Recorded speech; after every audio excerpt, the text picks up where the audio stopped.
Do you remember this one? It's a Nokia 3310, once recognized as the greatest phone ever produced.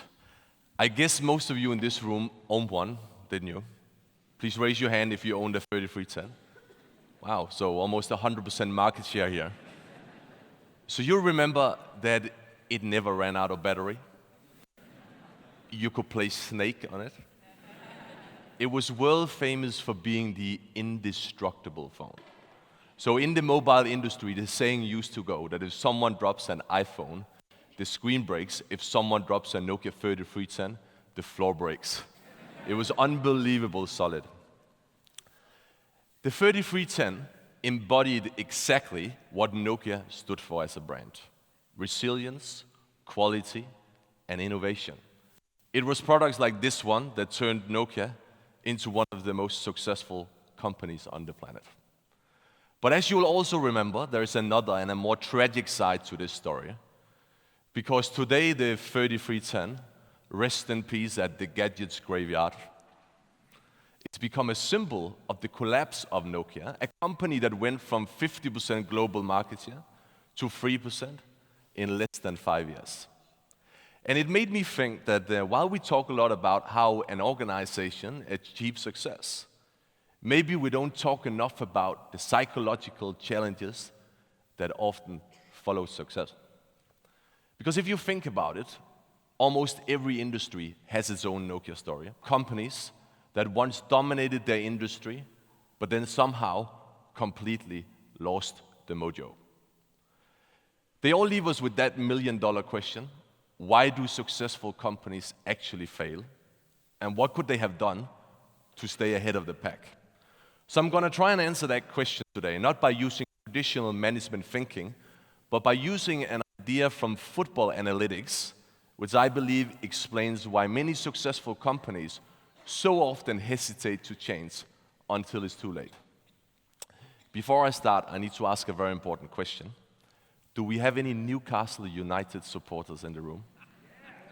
Yeah, there's a couple there. So guys, I'm just going to warn you, the next 10 minutes will be painful. Okay? I know the last 25 years have been painful, but okay, don't take this personal. This is the stadium of Newcastle United, St. James's Park. Every other week, 50,000 die-hard supporters flock to this stadium to watch their team play. And instinctively, Newcastle United has all the building blocks to become a really successful football club. They got a billionaire businessman owner. They got a fan base most other clubs would die for. But despite all that, Newcastle is also known as the team that never really fulfilled its potential. But then a little bit more than 5 years ago, in 2012, the fortune seems to change for Newcastle because they sensationally finished 5th in the English Premier League, the strongest league in the world. That was an amazing achievement. All the experts predicted Newcastle to be battling avoid relegation. Now they were 5th. Inside Newcastle, the excitement were bubbling too. The management team was convinced this is the start of a new era in the football club's history. So they decided to reward the head coach and his whole coaching, a historic, long, unbreakable 8-year contract. And they really tried to do everything they could to keep the squad together for the following season, because that's how successful organizations are supposed to think, right? The following season, this happened. Newcastle almost relegated. They finished 16th. And no one had a clue what was going on, because they had the same players, they had the same coaching staff, they even played in the same stadiums. I mean, nothing's changed. How could a largely unchanged team go from 5th to 16th in less than 12 months? I'm going to try and answer that question, but first I'm going to give you a little bit of background. Because in football, there's a good old expression. It's frequently used by coaches, players, commentators, experts. It goes like this: the league table never lies. It kind of assumes that once the last game of a season is played, justice prevails. The teams that finish top of the table is the best performing team, and the teams that relegate are the worst performing teams. At the end of the day, everyone gets what they deserve. It's not that simple, actually, and let me explain you why. Please meet Matthew Benham. He's a gambler. He convinced me the brightest guys in football, they don't work for the football clubs. They work in the gambling industry. And I'm not talking about the amateur gambler, the guy that is placing a bet every Saturday morning to trigger his weekly rush of adrenaline. I'm talking about the pros, the guys that are using sophisticated mathematical models to place the bets. That's the brightest guys, and Matthew is one of them. He's an Oxford graduate in physics that decided to set up his own betting syndicate in North London, basically an office full of PhD statisticians calculating the probabilities for the outcome of football games. That has made him a rich man. So rich, he decided to buy the football club he supported since he was a teenager, Brentford in West London. And that's where I met him 5 years ago, at Jersey Road, the training ground of Brentford. At the time we met, Brentford was third in League One, which is the third tier of English football. There was only 5 games remaining of the season, and Brentford was pushing for promotion. So I said to Matthew, what do you think? Are you going to promote this season? What does your gut feel say? And he gave me an answer I didn't quite expect. It was not an answer full of excitement. The guy just looked at me, and then he said very dry, well, at the moment, there's a 42% chance we'll promote. That comment made me realize that I met someone who thought completely different about the game than I ever met before. Over the next couple of months, Matthew and I started to meet regularly to exchange ideas about how you could run a football club differently. In particular, how would it be possible to break the correlation between spending and results that seems to exist? Is it possible to not outspend but outthink the competition by using the weapons of a gambler, data and analytics? One day we had lunch at a restaurant together in Soho in London, and Matthew said to me he'd been looking to buy another football club. And I immediately responded, why don't you take a look at the club I supported when I was a teenager, FC Midtjylland, based in the western rural Denmark, in the middle of nowhere. Midtjylland was almost broke at the time, so it was a perfect place to start radical ideas. A week later, we flew to Denmark, and we had a look at the club. Eventually, he decided to buy the club. He made me the chairman of the club, and we run the club together for the past 4 years. In the first season, we won the first championship in the club's history, and a year later, we became world famous because we beat the mighty Manchester United in the Europa League. Unfortunately, in the UK, that's more perceived as the absolute embarrassment of Manchester United than the genius of Midtjylland, but we will live with that. Suddenly, media, newspapers, TV stations from all over the world was flying to Western Denmark to learn more about this little club no one can pronounce the name of, which is run by an English gambler using data and analytics to find a competitive edge. So here's the thing. If you want to understand how a gambler thinks, there's one concept you must get, is this. The league table always lies. Why is a gambler saying that? Because he understands football is a very random game. It's a much more random game than basketball, for example. Why is that? Because football is a low-scoring sport. There's not a lot of goals in football. The average number of goals in a football game is 2.8. The average number of goals in a basketball game is above 200. Here's the principle. The fewer goals there is in a sport, the more impact random events have. Random events like the ball getting deflected and spins into the net, or the referee making a wrong call in the last minute of the game.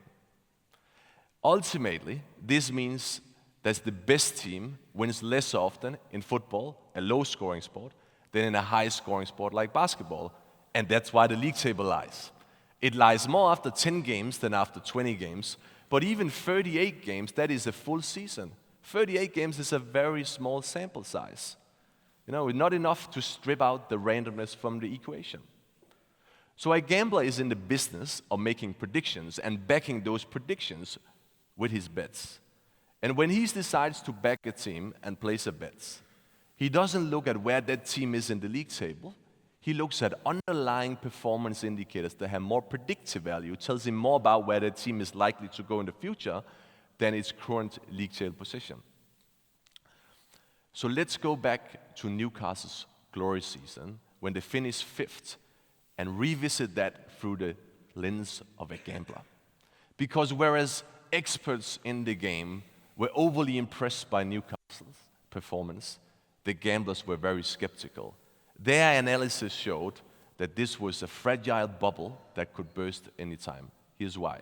One of the statistics a gambler trusts a lot is the statistic called goal difference. It's the difference between the number of goals a team scores versus the number of goals the opponent scores. It's a very reliable indicator for a team's strength. So let's look at that. Newcastle finished 5th with a total shot differential of +5. A long way behind the 4 top teams, and if you look at that column, it's by far the lowest number. This indicates what a gambler calls an extremely effective goal distribution. All goals in football are important, not all goals are equally important. So here's an example. Let's say Newcastle scores 2 goals over 2 games, and the opponent scores 6 goals. Newcastle will be better off winning 1-0 in the first game, losing 6-1 in the second, rather than losing twice 3-1. Same goal difference, but different number of points. So if a team is able to concede a number of goals throughout the season, how effective those goals fall, the goal distribution, there's a big degree of randomness to that. And if you break down Newcastle's 65 points this season, you will see that it was driven by a very effective goal distribution. 8 wins with 1 goal and 3 major losses with more than 3 goals. It's very unlikely statistically to be able to repeat 65 points with a +5 goal difference. Another statistic a gambler trusts is something called shot differential. The difference between the number of shots a team produces versus the number of shots the opponent produces. It's statistically very well documented in football that the best team over time produce more shots than the worst teams. So let's have a look at that. And as you can see, Newcastle finished 5th with a total shot differential of -1.4. Clearly, they don't belong in this company. This indicates unsustainable high conversion rate. When you have a positive goal difference driven by a negative shot differential, it indicates unsustainable high conversion rates. How many of those shots were converted to goals? And Newcastle had especially one player this season who stood out. His name was Cisse, the top scorer, a key component of their success. He converted 33% of his shots. Ladies and gentlemen, that's a freaky number. Okay? The same season, the best player in the world, Lionel Messi from FC Barcelona, converted 20%. Here's how I would put it. Newcastle's 5th place is the equivalent of a public traded company having a very high share price and a very low customer satisfaction at the same time. You can have that for 1 year, but you can't maintain that over time. Here's a visualization of how a gambler perceived the situation. The black line shows the number of points Newcastle achieved throughout those 2 seasons, when they were 5th and when they were 16th. The red line is the underlying performance, what a gambler calls expected points. So as you can see, Newcastle got a lot more points in the first season when they finished 5th than the underlying performance justified. Actually, Newcastle performed almost the same way in those 2 seasons. They just got less lucky. And this reframes the original question. Because why did Newcastle management team not see this downturn coming? Why did they decide to reward the head coach with a historic long unbreakable contract when the results were clearly unsustainable? I believe that Newcastle was blinded by one of the most common management delusions, what psychologists call outcome bias. The assumption that good results are always the consequence of good decisions and superior performance. Or let's put it in another way, success turns luck into genius. And this is where the message becomes about much more than just football analytics, right? Because when an organization fails, it comes very natural for us to dig for reasons, to ask the tough questions. Why did we fail? How can we do things better? But when we are successful, we don't ask those questions. We tend to just cruise on. Blinded by outcome bias, we expect results to continue automatically. We don't dig into them and ask, what was actually the underlying reasons for the success? Was it because of the oil price? Was it because of good leadership? Or because of exceptional market conditions? How many companies do you think confuse good leadership with good market conditions? Here's the thing. Successful organizations should think more like a good gambler. Because a good gambler has trained his brain to resist the human tendency to assume that good outcomes always mean that someone acted brilliantly. A good gambler treats success with the same skepticism as he treats failure. And this is what successful organizations should do too if they want to stay relevant. Ask themselves the questions of a gambler. Why were we actually successful? How do we separate luck from skill? Is it possible that our league table sometimes lie too? Thank you very much.